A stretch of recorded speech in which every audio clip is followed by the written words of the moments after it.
You're listening to Tarazi Tuesdays with the Bible as Literature.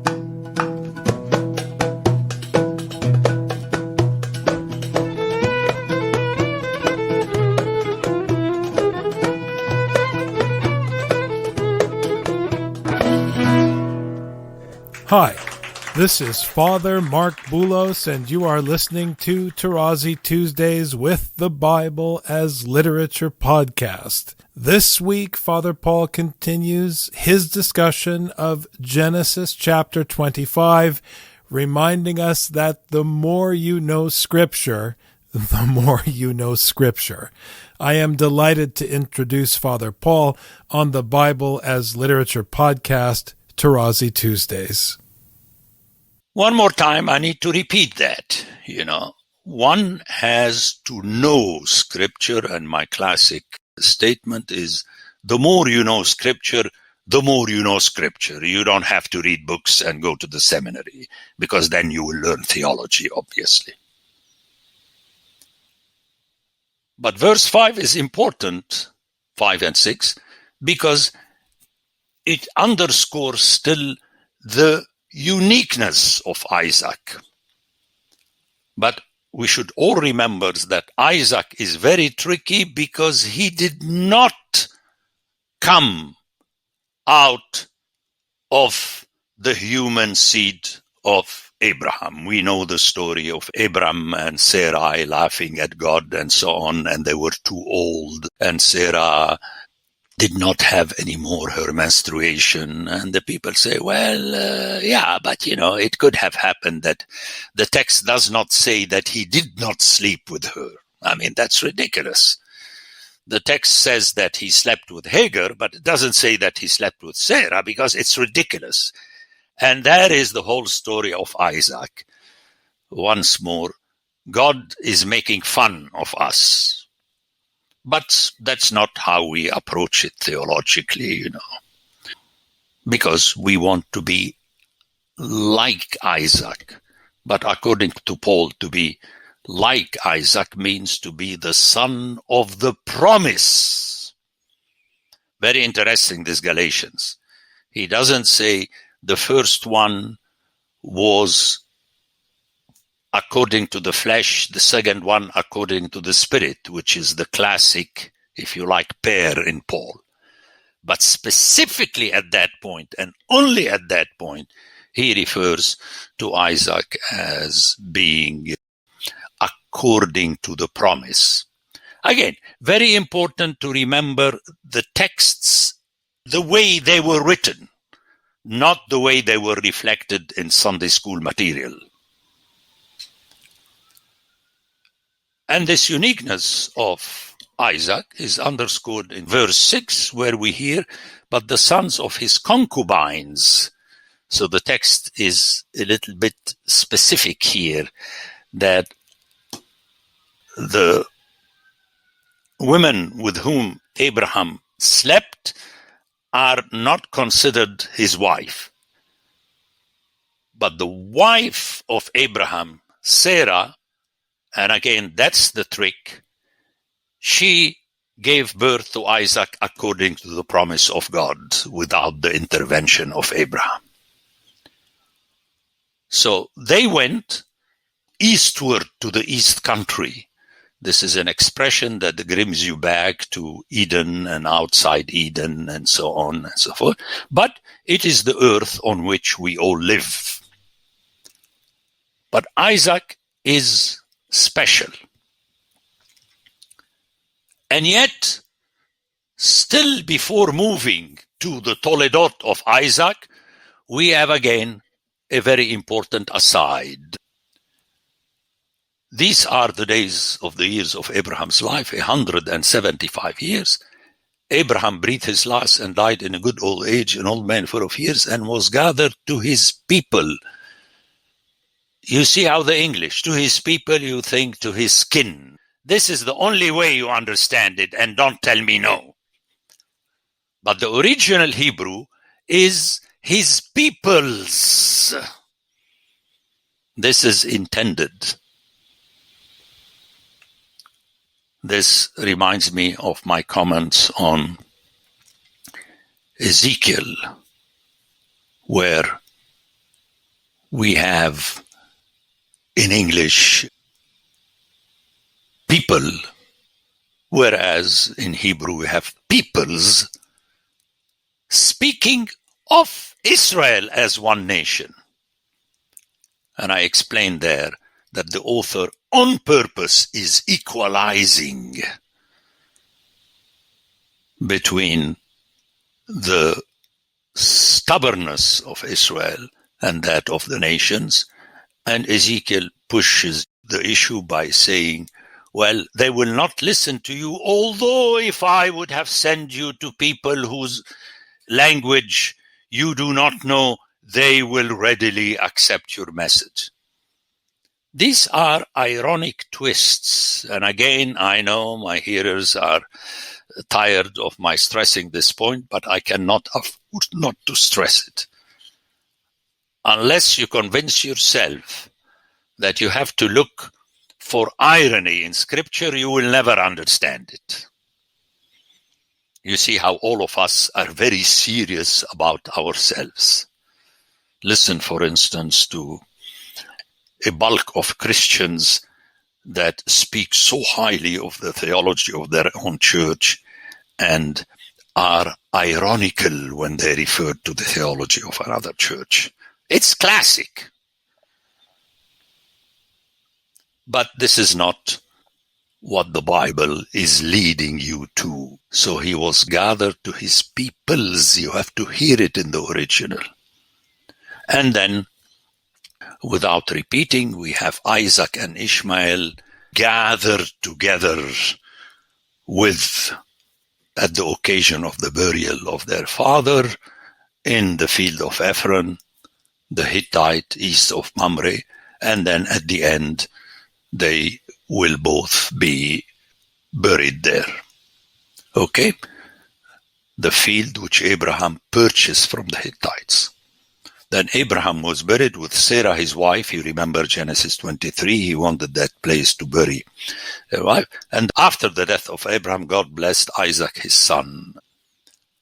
And then the second part of 11, again very interesting, which I know we hear it, that it is in the text, but it's not functional in our mind. Be'er Lahai-Roi is exactly the place where God or the Lord appeared to Hagar in the wilderness. The same Hagar that is the mother of Ishmael. I mean, this cannot be happenstance. Just take it away. Let's hear it without this last part. Again, that's my methodology. Try it yourself. Try it with any text. Isaac and Ishmael's son buried him. There Abraham was buried with Sarah, his wife. After the death of Abraham, God blessed Isaac, his son. And then you have, these are the descendants or the Toledot of Ishmael. I'll be commenting on that. But Isaac dwelt at Be'er Lahai-Roi is, according to the hearer, it is not functional. But if it is there, it must be functional. And I made my comment on that. And then the last strike is before moving to the Toledot of Isaac in verse 19, suddenly we hear about the Toledot of Ishmael. It is very impressive. Again, the classic thing is to take it as a parenthesis, and we don't have to linger too much about, let's move to Isaac, our hero. Well, I think one should always start learning literature by listening to the Iliad, because you don't know who the hero is. There are quite a few, one after the other. That's what the story wants to tell you, and then you have to submit. These are the Toledot of Ishmael. Notice, Abraham's son, whom Hagar the Egyptian, Sarah's maid, bore to Abraham. I mean, the underscoring cannot be missed. And thus, ultimately, these are the grandchildren of Abraham. And then you hear about so many names again, without entering again in detail. I mean, the original, again, has its value because, the names are reflective of meanings, but let's not go on that tangent. And then to stress that God is interested in Ishmael and his progeny, the way he will be interested in Esau and his progeny. We have a full chapter about the Toledot of Esau, meaning that God never forgets anyone. Those who are special in the project of God.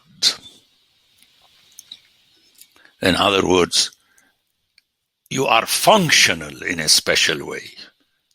But the other people are also functional in the Bible. Remember the 3 sons of Noah. And the text is really generous to Ishmael and stresses that. Listen to verse 16. These are the sons of Ishmael, and these are their names, bar their villages, and by their encampments. And the last phrase is extremely important. 12 princes according to their tribes. I mean, this is unmissable. That the text is equalizing between the progeny of Ishmael and the progeny of Isaac from the perspective of God. It doesn't mean that the two have the same function in the plan of God. Let me jump to the New Testament where people, speak about Peter and Paul and so on. Well, yes, but their function is totally in opposition. Peter betrayed the agreement regarding the gospel. And Paul never forgets that, not only in Galatians, but in 2 Corinthians at the end, he speaks about his nemesis, the other apostles, as diaconi to Satana, ministers of Satan. I mean, that's no joke.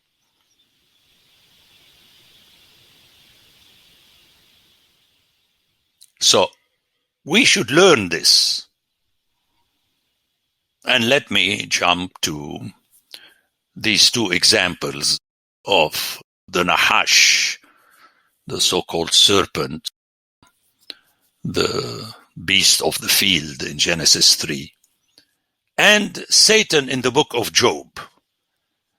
There would not have been a story without them, which means they are important in the story. But the functions is different.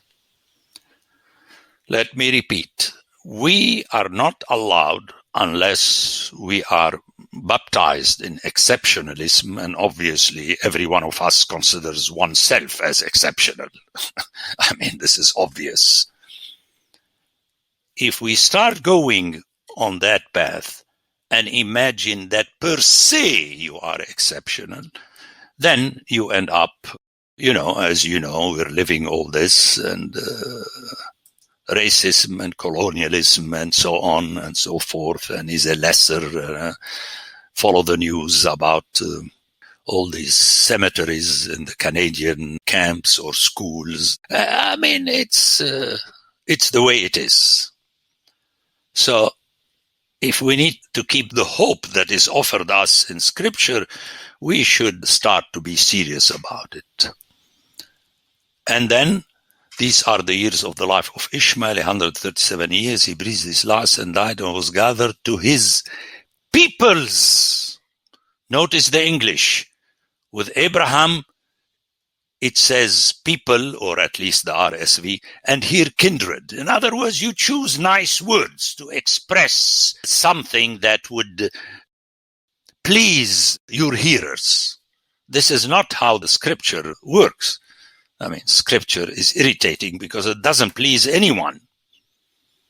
So he was gathered to his peoples. Again, equalization between Ishmael and Abraham. And they dwelt from Havilah to Shur. Very important. Remember that Havilah is part of the scriptural word between the 4 rivers in Genesis 2. And Shur is important in the story of the Exodus, which is opposite Egypt in the direction of Assyria. That's a very interesting text. I mean, Assyria is very far away. But this is the twist of the Bible that already is linking, because the author knows what the author is saying, He knows the entire Bible before writing it. But you, as hearers, slowly on, you will realize that these 2 places are connected with the exile of the people in the Bible. The Bible as Literature is a production of the Ephesus School Network.